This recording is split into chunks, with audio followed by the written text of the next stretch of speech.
Hello అబ్బాయిలు అమ్మాయిలు, ఈరోజు మనం ఒక మంచి Korean crime thriller movie explanation చూడబోతున్నాం. ఈ మూవీలో వచ్చే ట్విస్ట్లకి మీరు పక్కా థ్రిల్ ఫీల్ అవుతారు. ప్రతి అరగంటకి ఒక థ్రిల్లింగ్ మూమెంట్ ఉంటుంది ఈ మూవీలో. ద హ్యాండ్ మేడన్ మూవీ 2016లో రిలీజ్ అయిన కొరియన్ మూవీ. ఈ మూవీకి IMDb రేటింగ్ 8.1 out of 10. ఇక ఫుల్ స్టోరీలోకి వెళ్లే ముందు నాదొక చిన్న రిక్వెస్ట్. నేను ఎంతో కష్టపడి మంచి మూవీస్ మీ ముందుకు తేయడానికి ట్రై చేస్తున్నాను. ఈ వీడియో గనక మీకు నచ్చినట్టయితే లైక్ చేయండి అండ్ వీడియోని మీ ఫ్రెండ్స్ కి షేర్ చేయండి. ఛానల్ ని సబ్స్క్రైబ్ చేసుకోండి అండ్ నోటిఫికేషన్స్ కోసం వీడియో కింద ఉన్న బెల్ ఐకాన్ ని క్లిక్ చేయండి. మేము ఏ వీడియో అప్లోడ్ చేసినా వెంటనే మీకు నోటిఫికేషన్ అందుతుంది. ఇక కథలోకి వెళ్తే ఓపెనింగ్ సీన్లో మనకు జపాన్ ఆక్రమణలో ఉన్న కొరియా దేశాన్ని చూపిస్తారు. అందులో ఒక పల్లెటూరు, ఒక ఫ్యామిలీని చూపిస్తారు. వాళ్ళందరూ చిన్నపిల్లల్ని ఎత్తుకొని ఉంటారు. హీరోయిన్ని చూపిస్తారు. పేరు సూకి. ఈమె సిటీలో ఉన్న జపాన్ యువరాణి ఇంట్లో పని మనిషిగా జాబ్ చేసేందుకు రెడీ అవుతుంది. ఫ్యామిలీ వాళ్ళు సెండ్ ఆఫ్ ఇస్తుంటారు. హీరోయిన్ యువరాణి ఇంటికి చేరుకుంటుంది. నైట్ టైంలో కోట దగ్గర హీరోయిన్ని అక్కడున్న సీనియర్ పని మనిషి రిసీవ్ చేసుకుంటుంది. ఈమె చూడ్డానికి చాలా గంభీరంగా కోపంగా ఉంటుంది. బేసిక్గా ఈ ముసలి పని మనిషి చాలా స్ట్రిక్ట్. రూల్స్ అన్నిటినీ హీరోయిన్కి చెప్తుంది. జాగ్రత్తగా పని చేయకపోతే పనిలో నుండి పీకేస్తామని వార్నింగ్ ఇస్తుంది. యువరాణి హిడోక పక్క రూమ్లోనే హీరోయిన్కి కూడా ప్లేస్ ఇస్తారు. అక్కడే హీరోయిన్ బెడ్రూమ్. మిడ్ నైట్ టైంలో యువరానికి పీడకల రావడంతో గట్టిగా కేకలు పెడుతుంది. భయపడిపోయిన హీరోయిన్ వెంటనే పరిగెత్తి యువరానికి ధైర్యం చెప్తుంది. మా ఆంటీ చెర్రీ చెట్టుకు ఊరేసుకొని చనిపోయింది. ఆమె నాకు ప్రతి అమావాస్య రోజు కలలోకి వస్తుందని యువరాన్ చెప్తుంది. హీరోయిన్ తను పనిలో చేరిన కొత్త సర్వెంట్ అని పరిచయం చేసుకుంటుంది. కట్ చేస్తే నెక్స్ట్ డే మార్నింగ్ యువరాని హీరోయిన్ తెచ్చిన రికమెండేషన్ లెటర్ని చూస్తుంది. దాన్ని హీరోయిన్ని చదవమంటే మొదట్లో ట్రై చేస్తుంది. కానీ నాకు చదవడం రాదు అని యువరానికి చెప్తుంది. సరే ఇంకోసారి నాకు అబద్ధం చెప్పకని యువరాని హీరోయిన్కి వార్నింగ్ ఇస్తుంది. యువరానికి ఒక అంకుల్ ఉంటాడు. వీడు పెద్ద సైకోనా కొడుకు. యాక్చువల్గా ఈ కోట ఇంకా సంపద మొత్తం యువరానిదే. కానీ ఈ అంకుల్ గాడు అన్ని చిల్లర శకలు చేసి యువరాన్ని కంట్రోల్లో పెట్టుకుంటాడు. యువరాని తల్లిదండ్రులు చిన్నతనంలోనే చనిపోయి ఉంటారు. తర్వాత పిన్నియే యువరాణిని పెంచుతుంది. అప్పుడే ఈ సైకో అంకుల్ గాడు యువరాణి ఆస్తి మీద కన్నేస్తాడు. పిన్నికి ఇంకా యువరానికి ఎలాగో మొగదిక్కు అవసరం అని చెప్పి వాడిని కోటలోకి ఆహ్వానిస్తారు. అంకుల్ సెక్యూరిటీ సిస్టమ్ మొత్తాన్ని తన కంట్రోల్లోకి తీసుకుంటాడు. వీడికున్న పుస్తకాల పిచ్చితో ఒక పెద్ద లైబ్రరీనే కోటలో నిర్మించి ఉంటాడు. చాలా లక్షల పుస్తకాలన్నీ స్టోర్ చేస్తాడు. అంకుల్ కున్న పుస్తకాల పిచ్చితో యువరాణితో ఇంకా పిన్నితో అన్ని బుక్స్ చదివి వినిపించమని అంటాడు. ఒక పదం గాని అక్షరం గాని తప్పుగా చదివితే మాత్రం మెటల్ బాల్స్ తో కొట్టి టార్చర్ చేసేవాడు. ఇలా కొన్ని రోజులు గడుస్తాయి. పిన్ని ఇంకా యువరాణి చాలా క్లోజ్ గా ఉండటంతో అంకుల్ భరించలేకపోతాడు. పిన్నిని చంపేసి చెర్రీ చెట్టుకు ఊరేస్తాడు. దాన్ని సూసైడ్ గా అందరినీ నమ్మిస్తాడు. కానీ అది సూసైడ్ కాదు, హత్య అని యువరానికి మాత్రమే తెలుసు. యువరాణి తను ఒకవేళ అంకుల్కి ఎదురు తిరిగితే పిన్ని పరిస్థితే తనకు వస్తుందేమో అని భయపడుతూ ఉంటుంది. అంకుల్ మాటని జవదాటదు. ఇది యువరాణి బ్యాక్ స్టోరీ. ఇప్పుడు తన స్టోరీని యువరాణి కొత్తగా పనిలో చేరిన హీరోయిన్ కి వివరిస్తుంది. సో అంకుల్ అంటే హీరోయిన్ కి కూడా భయం ఏర్పడుతుంది. హీరోయిన్ ని కౌంట్ ఫుజివారే అనేవాడు పనిలో చేర్పించి ఉంటాడు. అతని గురించి నీకేమైనా తెలుసా అని యువరాణి అడగ్గా, నో, నాకు ఆయన గురించి తెలీదు. మా ఆంటీకి అతను పరిచయం, కానీ అతను ఎప్పుడు మీ గురించి ఆలోచిస్తాడని ఆంటీ చెప్పిందని హీరోయిన్ అంటుంది. కొన్ని రోజుల తర్వాత హీరోయిన్ కి ఇంకా మన యువరానికి మంచి స్నేహం ఏర్పడుతుంది. యువరాణి తన బట్టలను, షూస్ ని, ఇంకా కమ్మలను, జ్యువెలరీని హీరోయిన్ కి ఇవ్వడం స్టార్ట్ చేస్తుంది. ఇక వాటిని హీరోయిన్ ధరించి ఫుల్ హ్యాపీగా ఫీల్ అవుతుంది. కట్ చేస్తే కొన్ని రోజుల తర్వాత హీరోయిన్ ని పనిలో చేర్పించిన కౌంట్ కోటకి వస్తాడు. వీడు యువరానికి పెయింటింగ్ క్లాసెస్ తీసుకుంటాడు. కోటలో ఉన్న ప్రతి లేడీ పని మనిషికి కౌంట్ అంటే ఇష్టం. అతనితో స్నేహం చేయడానికి అందరూ ఎదురు చూస్తుంటారు. కౌంట్ అందానికి వాళ్ళు బానిసలు. కానీ కౌంట్ కి యువరాణి అంటే ఇష్టం. మెల్లిమెల్లిగా కౌంట్ యువరాణిని తన లవ్ లో దింపేందుకు ట్రై చేస్తుంటాడు. ఇప్పుడే కౌంట్ వెళ్ళి హీరోయిన్ తో ఒక మాట అంటాడు. మనం చేసే ప్లాన్ కి అంతా సిద్ధంగా ఉంది. నువ్వు నా గురించి యువరాణితో కొన్ని మంచి మాటలు చెప్పి నా లవ్ లో పడేట్టు చెయ్యి. మనకు టైం లేదు అంటాడు. ఇదే మూవీలోని మెయిన్ ట్విస్ట్. ఇప్పుడే మనకి ఇంకో ఫ్లాష్ బ్యాక్ ని రివీల్ చేస్తారు. హీరోయిన్ యాక్చువల్ గా ఒక చిల్లర దొంగ.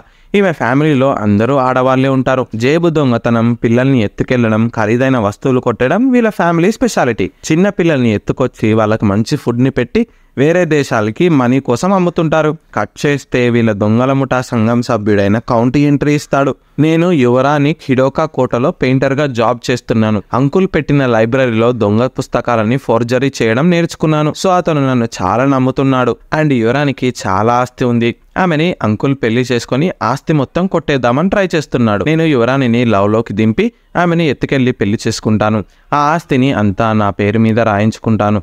తర్వాత యువరానికి పిచ్చి పట్టిందని అందరినీ నమ్మిస్తాను. ఆమెని మెంటల్ హాస్పిటల్లో పడేస్తాను. దీనికి నీ హెల్ప్ కావాలి. ఆమె ఇంట్లో నువ్వు పని మనిషిగా చేరాలి. ఆమెకి లవ్ అంటే ఏంటో నువ్వు రుచి చూపించాలి. ఆమెని నా ప్రేమలో పడేట్టు చేయాలి. ఇది మొత్తం ప్లాన్ అని కౌంట్ హీరోయిన్ తో అంటాడు. ఈ మాటలు విన్న హీరోయిన్ మా ఆస్తిలో ఎంత షేర్ ఇస్తావు అని అడుగుతుంది. దానికి కౌంట్ సగం వాటా ఇస్తా అని మాటిస్తాడు. సో ఇక హీరోయిన్ ఈ పని ఒప్పుకుంటుంది. ప్లాన్ ప్రకారం యువరాణి ఇంట్లో పని మనిషిగా చేరి ఆమెని మచ్చిక చేసుకుంటుంది. ఆమెకి క్లోజ్ అవుతుంది.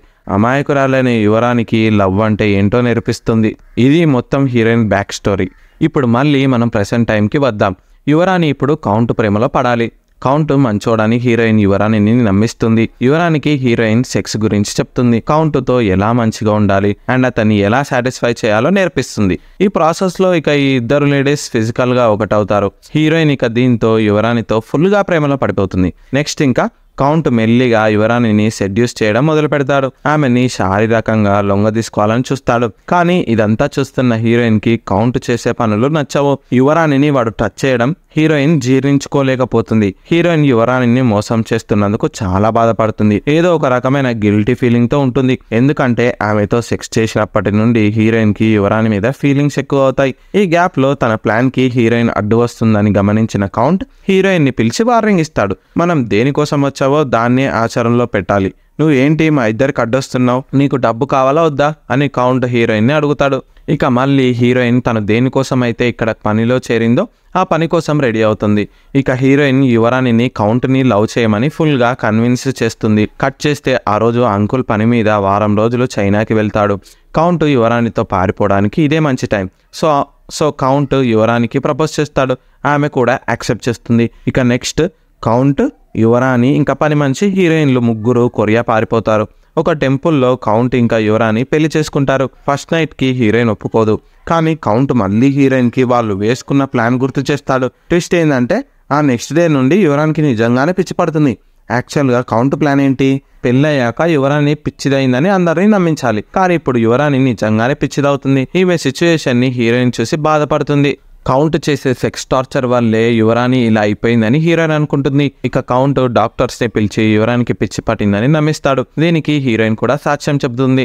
నేను యువరాణి ఇంట్లో పనిచేసే పని మనిషిని. యువరానికి మతిస్థిమితం సరిగ్గా లేదని డాక్టర్స్ తో అంటుంది. కట్ చేస్తే మెంటల్ హాస్పిటల్ కి వెళ్తారు. ఇక ఇప్పుడే మనకి ఇంకో ట్విస్ట్ రివీల్ అవుతుంది. డాక్టర్స్ వచ్చి యువరాణిని తీసుకెళ్లకుండా ఆమెకు బదులుగా హీరోయిన్ ని లోపలికి తీసుకెళ్తారు.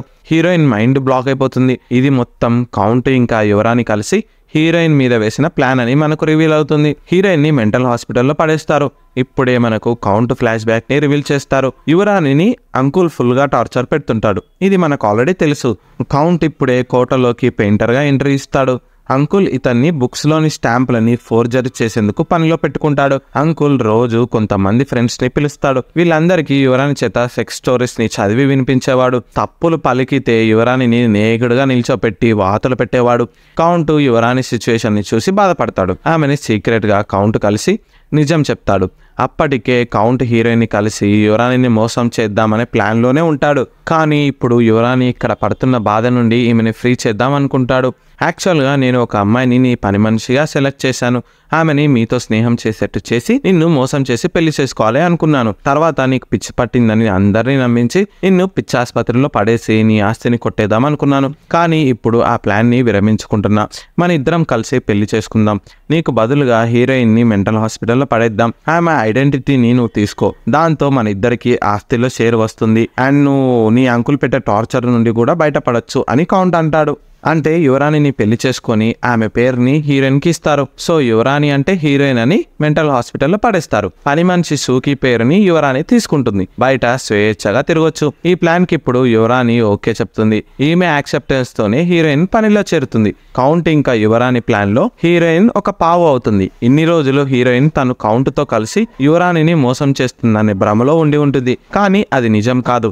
ఇన్ఫాక్ట్ హీరోయిన్ కి కౌంట్ రాసిన రికమెండేషన్ లెటర్ లో కౌంట్ యువరానికి తమ ప్లాన్ మొత్తం రాసి ఉంటాడు. హీరోయిన్ కి ఎలాగో చదవడం రాదు. సో ఆమెను ఎర్రి పుష్పం చేసి వీళ్ళిద్దరూ వాడుకుంటారు. ప్లాన్ లో భాగంగానే యువరాణి హీరోయిన్ తో స్నేహం చేస్తుంది. ఖరీదైన తను వాడే వస్తువులన్నీ హీరోయిన్ కి ఇచ్చి ఆమెను అట్రాక్ట్ చేస్తుంది. ఇక కౌంట్ యువరాణిని శారీరకంగా లొంగ తీసుకోవడం కూడా యువరాణి ప్లానే. దీని వల్ల హీరోయిన్ కి యువరాణి మీద సింపతి పెరుగుతుంది. మోసం చేస్తున్నామనే డౌట్ హీరోయిన్ కి రాకుండా యువరాణి ప్లాన్ చేస్తుంది. ఇలా యువరాణి కౌంట్ ని ప్లాన్ ప్రకారమే పెళ్లి చేసుకొని ఆమె ప్లేస్ లో హీరోయిన్ ని మెంటల్ హాస్పిటల్ కి పంపిస్తుంది. ఇక ఇప్పుడు కౌంట్ ఇంకా యువరాణి హోటల్లో కూర్చొని వాళ్ళకి ఆస్తిలో వచ్చే షేర్స్ గురించి మాట్లాడుకుంటారు. ఇద్దరు కలిసి చైనా వెళ్ళిపోవాలని డిసైడ్ అవుతారు. ఆ రాత్రి హోటల్లో యువరాణి ఇంకా కౌంట్ స్టే చేస్తారు. ఇప్పుడే ఏ ఫీలింగ్స్ లేని యువరాణి మందు గ్లాస్ తో కౌంట్ ని సెక్స్ కోసం సెడ్యూస్ చేస్తుంది. వీడు మొదట్లో ఆశ్చర్యపోతాడు, కానీ ఆడదాని వాసన తగిలితే ఊరుకుంటాడా? మందు తాగి యువరాణితో ఫిజికల్ గా కలుద్దామని ట్రై చేస్తాడు. ఇప్పుడే సడన్ గా కౌంట్ స్పృహ తప్పి కింద పడిపోతాడు. యువరాణి ఆస్తి పేపర్స్ ని ఇంకా డబ్బు బ్యాగ్ ని పట్టుకొని హీరోయిన్ ఇంటికి వెళ్తుంది. ఇదే మూవీలోని ఇంకో ట్విస్ట్. కౌంట్ ఇంకా యువరాణి ఇద్దరు కలిసి ప్లాన్ వేసి మరి హీరోయిన్ ని మోసం చేశారు అని మనం అనుకుంటాం, కానీ అది తప్పు. ఇప్పుడే మనకి ఇంకో అసలైన ఫ్లాష్ బ్యాక్ ని రివీల్ చేస్తారు. హీరోయిన్ ఇంకా యువరాణి సెక్స్ లో పాల్గొన్నారని మనకు ఆల్రెడీ తెలుసు. సో అప్పుడే యువరాణి ఇంకా హీరోయిన్ల ప్రేమ మొదలవుతుంది. ఇద్దరు ఫుల్ గా ఒకరినొకరు ట్రస్ట్ చేసుకోవడం జరుగుతుంది. కానీ అప్పటికే హీరోయిన్ మీద కౌంట్ ఇంకా యువరాణి ప్లాన్ వేస్తారు. ఈ విషయం హీరోయిన్ కి తెలియదు. యువరాణి ఇంకా హీరోయిన్ ప్రేమలో పడిపోతుంది. కానీ యువరాణి హీరోయిన్ నోటి నుండి వాళ్ళు వేసుకున్న ప్లాన్ చెప్తదేమో అని ఎదురు చూస్తుంది. కానీ ఎంతకు హీరోయిన్ వాళ్ళు వేసుకున్న ప్లాన్ ని రివీల్ చేయదు. హీరోయిన్ పదే పదే కౌంట్ ని పెళ్లి చేసుకో అని స్ట్రెస్ చేయడం యువరాణి భరించలేకపోతుంది. ఆమె ఉరేసుకొని చనిపోదామని చెట్టు వద్దకు వెళ్తుంది. ఇక ఇప్పుడే హీరోయిన్ యువరాణి ఆపి తన ఒరిజినల్ ఐడెంటిటీని బయటపెడుతుంది. నేను కౌంట్ కలిసి మిమ్మల్ని మోసం చేద్దామని ప్లాన్ వేశాము, నన్ను క్షమించు, నేను అది చేయలేకపోతున్నా, ఎందుకంటే మిమ్మల్ని చాలా లవ్ చేస్తున్నా అని హీరోయిన్ రివీల్ చేస్తుంది. ఇప్పుడే ఇంకా యువరాణి కూడా హీరోయిన్ ని తను ఇంకా కౌంట్ కలిసి మోసం చేయాలనుకున్న ప్లాన్ ని రివీల్ చేస్తుంది. ఇప్పుడు ఇద్దరు లవర్స్ కలిసి తమ మీద ప్లాన్ వేసిన కౌంట్ మీద పెద్ద మాస్టర్ ప్లాన్ వేస్తారు. ఇద్దరు కలిసి కౌంట్ ని నమ్మించి మోసం చేస్తారు. ప్లాన్ లో భాగంగానే హీరోయిన్ తను మెంటల్ హాస్పిటల్ కి వెళ్ళక ముందు వాళ్ళ ఫ్యామిలీకి ఒక లెటర్ రాస్తుంది. తర్వాత హీరోయిన్ మెంటల్ హాస్పిటల్కి వెళ్తుంది. ఇలా యువరాణి ఇంకా హీరోయిన్ కలిసి కౌంట్ని ఎర్రి పుష్పం చేస్తారు. ఇది మొత్తం స్టోరీ. ఇక ఇప్పుడు హోటల్లో ఉన్న కౌంట్కి యువరాణి మత్తుమంది ఇచ్చి హీరోయిన్ ఇంటికి ఎస్కేప్ అవుతుంది. కట్ చేస్తే హీరోయిన్ మెంటల్ హాస్పిటల్లో ఉన్నది చూపిస్తారు. ఇప్పుడే హీరోయిన్ ఫ్యామిలీ వాళ్ళు మెంటల్ పేషెంట్స్ గా యూనిఫామ్ ధరించి కిచెన్ నుండి ఎంటర్ అవుతారు. కిచెన్ లో ఉన్న గ్యాస్ పైప్ ని లీక్ చేసి బ్లాస్ట్ చేస్తారు. ఎమర్జెన్సీ అలర్ట్ మోగుతుంది. అందరూ ప్రాణాల కోసం ఉరుకులు పరుగులు పెడతారు. హీరోయిన్ తన హెయిర్ పిన్ తో సంఖ్యలని విడిపించుకొని ఫ్యామిలీ హెల్ప్ తో హాస్పిటల్ నుండి బయటపడుతుంది. ఇక ఇప్పుడు యువరాణి ఇంకా హీరోయిన్లు కలుస్తారు. హీరోయిన్ యువరానికి మగవేషం వేయించి ఫేక్ పాస్పోర్ట్ ని తయారు చేస్తుంది. ఈ మొత్తం మ్యాటర్ ఇప్పుడు అంకుల్ కి తెలిసి ఎక్కడ ఈ ఇద్దరు ఆడవాళ్ళు కలిసి ఈ దేశం దాటకుండా ఆపమని చెప్పి తన మనుషులను పంపుతాడు. వాళ్ళకి తెలీదు యువరాణి మగవేషం వేసుకుందని. సో ఇక యువరాణి మగవేషంలో హీరోయిన్ తో కలిసి డబ్బుతో చైనాకి ఎస్కేప్ అవుతుంది. ఇక ఈ ఇద్దరు అమర ప్రేమికులు చైనాలో హ్యాపీగా లైఫ్స్ ని లీడ్ చేస్తారు. ఇంకోవైపు హోటల్లో పడిపోయిన కౌంట్కి మెలకువ వస్తుంది. లేచి చూసేసరికి తెరి ముందు అంకుల్ మనుషులు కత్తులతో ఉంటారు. వీళ్ళు కౌంట్ని బంధించి అంకుల్ వద్దకు తీసుకెళ్తారు. తనని మోసం చేసినందుకు పనిష్మెంట్గా కౌంట్ చేతివేలని అంకుల్ కట్ చేస్తాడు. తను చనిపోయే ముందు ఒక సిగరెట్ కాల్చాలని ఉందని కౌంట్ అంటాడు. అంకుల్ కౌంట్ జేబులో ఉన్న సిగరెట్ ని కౌంట్కి ఇస్తాడు. కౌంట్ ఉఫ్ ఉఫ్ అని సిగరెట్ పొగలని అంకుల్ మీద కూదుతాడు. అంకుల్ చనిపోతాడు. యాక్చువల్గా కౌంట్ తన సిగరెట్లో డేంజరస్ కెమికల్ అయిన మెర్కురీని దాచి ఉంటాడు. ఇప్పుడు ఆ పొగని పీల్చుకొని అంకుల్ చనిపోతాడు. ఆ పొగని ఉఫ్ ఉఫ్ అని పీల్చుతున్న కౌంట్ కూడా మరణిస్తాడు. ఇక్కడే మూవీ ఎండ్ అవుతుంది.